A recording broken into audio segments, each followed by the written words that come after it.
So let's continue this with the average as well. So you need to calculate the average quantity. So I'll enable this, connect the quantity to average quantity. Again, the average function which is available under the statistics, select the average and connect this and this. If you try to display the Q, see what happens. See, all these quantities under different context. So it is not able to perform the average operation. So what we can do, we can use the remove context. But wait a minute, we have other option as well. You can change the context. So here, if you click on these three dots and click on the context, currently it is at line item. So if I want all the quantities to be under one roof, under one group, which context should I select? You need to understand one thing. Whenever I am saying context, you have to think about the parent node. So which parent node should I select so that all the quantities will be under one group, will be under one context.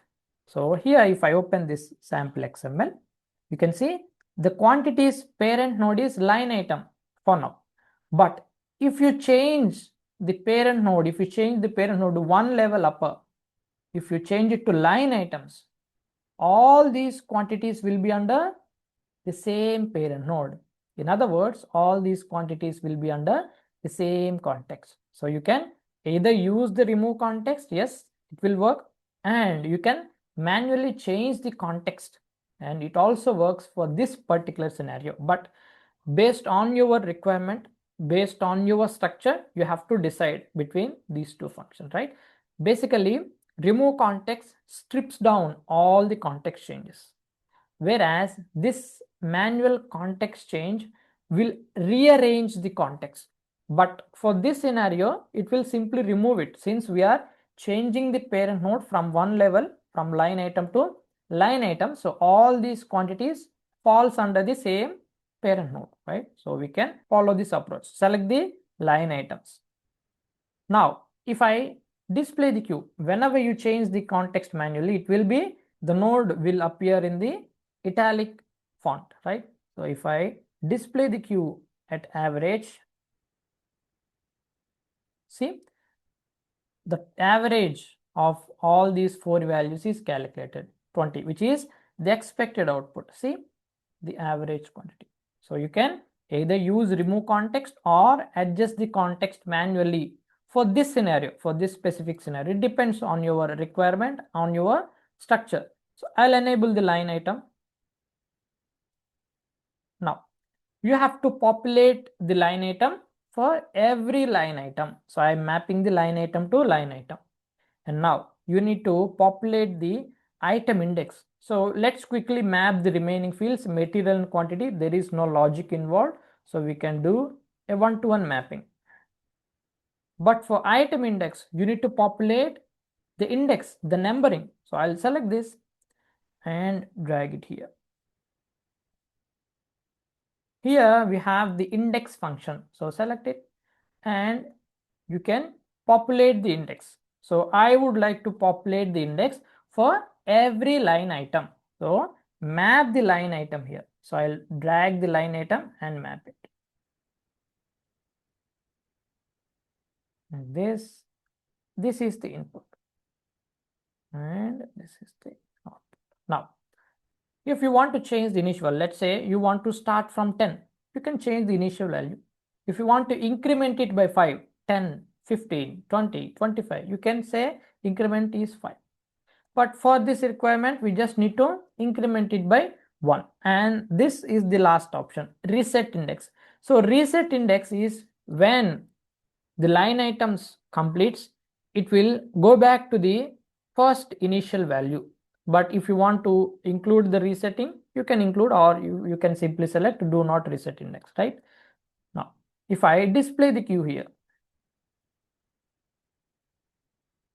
see, it is populating the value 1, 2, 3, 4, which is okay. But try to understand one thing. You are mapping it for the item index. And what is the target structure for item index? It is the item index is in different context. So there is a context change for every item index. There is a context change for every item index. So you cannot manipulate the target structure. You have to obey the target structure and manipulate your logic according to that. So I have this clean structure. See, all these values are under the same context. So if I try to run this, let's see. If I try to simulate this, I'll select this one. Yeah, we already uploaded the source file. If I click on test, see, it threw the error. And where is the error at? Line item 2 and the field is item index. So what is the error message? Queue has not enough values in context. So whenever you see this message, it simply means you didn't handle the context properly. The mandatory field, there is a mandatory field, but you failed to, your logic failed to populate a value for that field. So we need to handle the context here. So what should be the handling? Here you can clearly observe, if I display the queue again, 1, 2, 3, 4. For the item index, all these values are in the same context, but it is not the case, right? In the output, you should be generating these item indexes in different contexts. So in other words, each item index should have a context change. How can you include a context change? We have discussed this during our node functions, right? Split by value is the function which we use to insert the context changes. So let's try to use that one. I'll close this. After the indexing, I will go to the node functions and select the split by value.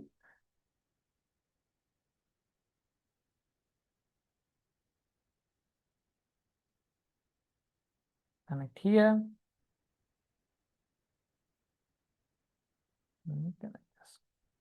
So what should be the logic? You should be including the context change for every value, each value. So we will leave it as is, right? So if we simulate now, click on test.